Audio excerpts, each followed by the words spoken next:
What's up? This is Jati Jones, and today we're going to talk about hatred towards women. Lately, I've been realizing that there are more and more negative comments on my videos, and they come from very angry men who are basically saying it's women's fault. So basically, we have a subset of men out there who are angry at women. Now, I understand where a lot of the anger comes from men because they're frustrated. They tried to be nice, they tried to be kind, they tried to be just a nice guy, and yet they got ignored by women. And so they feel rejected, they feel let down. And I feel for those men. But in the end of the day, when you don't get what you want in life, you have to take responsibility for it. If you blame something outside of yourself, you are making yourself completely powerless. So if I say, oh yeah, women are stuck up and women are only after money and women only go after good looking muscular guys, what am I doing there? What am I doing? I'm essentially saying I have no power to change my situation. I have no power to get the women I want. This is the way the world is set up. I'm the victim, and this is how it is. And women have all the power to choose, and they're not going to choose me, and there's nothing I can do about it.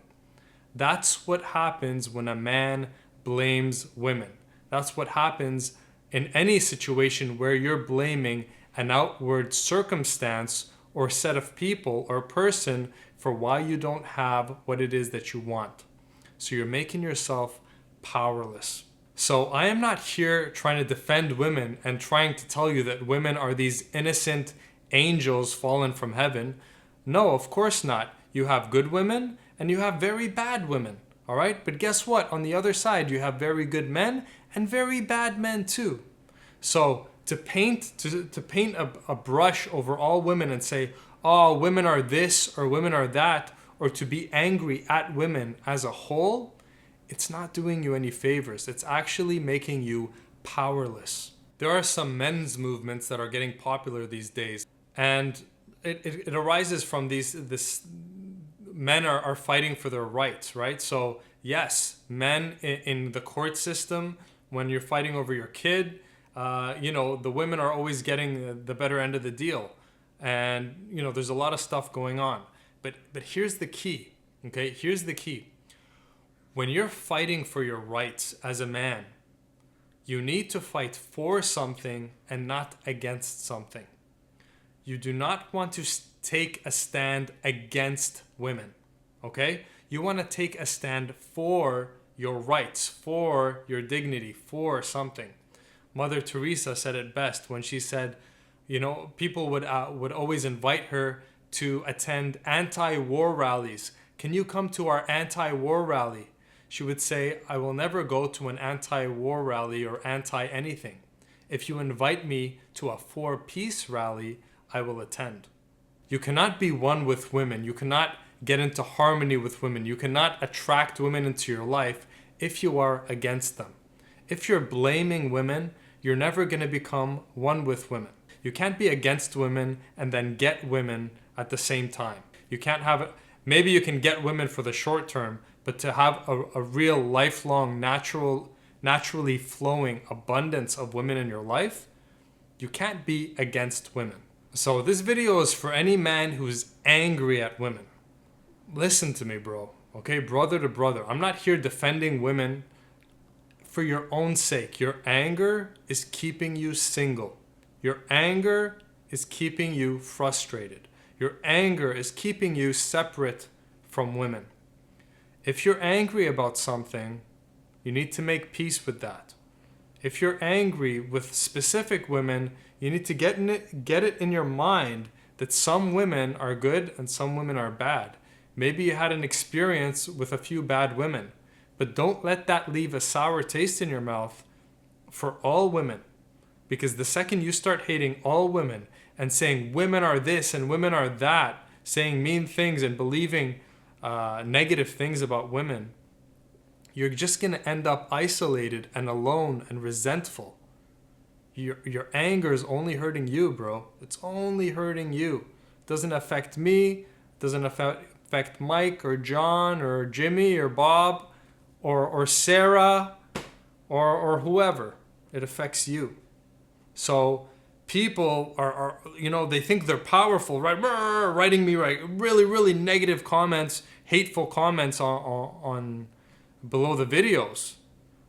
It may feel powerful to be so angry and so violent in your language. You're just hurting yourself. You're isolating yourself. So if you're angry, okay, I'm sure you're justified in your anger towards a specific circumstance and situation where maybe someone did you wrong. However, in an argument, in a conflict, nobody is ever 100% to blame. At least not in extreme circumstances, okay? We're talking about everyday normal circumstances.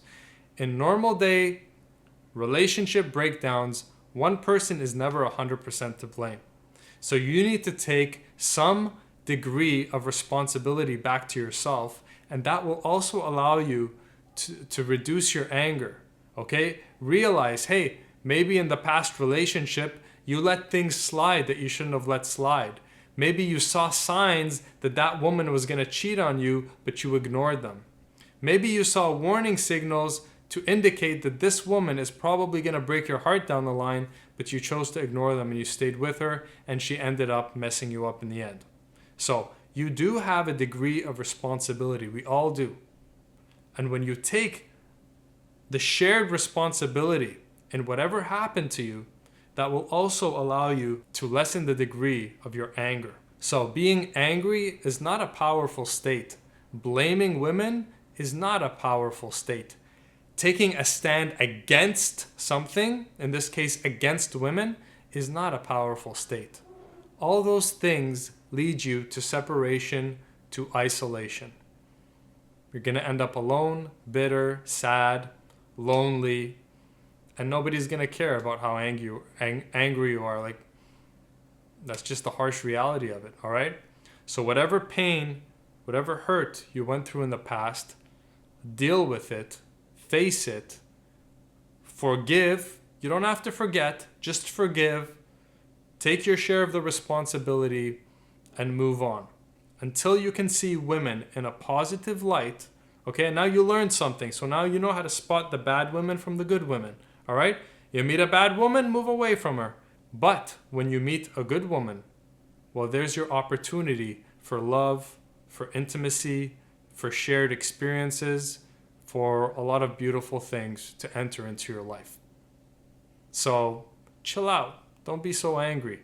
You're not hurting anyone except yourself. This is Jati Jones. Take care.